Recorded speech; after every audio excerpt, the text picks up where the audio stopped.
Hi friends, welcome back mix master YouTube channel. ನಿಮ್ಮ ಮನೆಯಲ್ಲಿ ಜಿರಳೆ ಕಾಟವಿದ್ದರೆ ಈ ಮನೆ ಮದ್ದನ್ನು ತಯಾರಿಸಿ. ಬನ್ನಿ ವಿಡಿಯೋ ಸ್ಟಾರ್ಟ್ ಮಾಡೋಣ. ಸ್ಮಾಲ್ ಜೊತೆ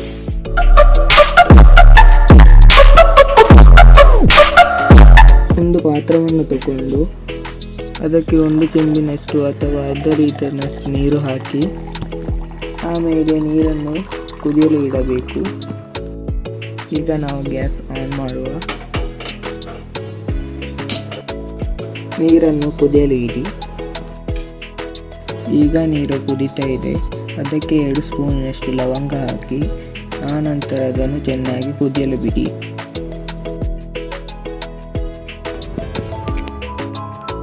ಈಗ ಗ್ಯಾಸ್ ಆನ್ ಮಾಡಿ 4 ಅಥವಾ 5ರಷ್ಟು ಪಲಾವ್ ಎಲೆಯನ್ನು ಹಾಕಬೇಕು. ಆನಂತರ ಚೆನ್ನಾಗಿ ಕುದಿಯಲು ಬಿಡಿ. ಈಗ ಗ್ಯಾಸ್ ಆಫ್ ಮಾಡಿ ತಣ್ಣಗೆ ಆಗುವವರೆಗೆ ಇಡಿ. A few minutes later. ಈಗ ಜಾಲರಿಯಲ್ಲಿ ಚೆಂಬಿಗೆ ಸೂಸಿ ಆನಂತರ ಸ್ಪ್ರೇ ಬಾಟಲಿ ತಗೊಂಡು ಕುದಿಸಿದ ನೀರನ್ನು ಸ್ಪ್ರೇ ಬಾಟಲಿಗೆ ಹಾಕಬೇಕು.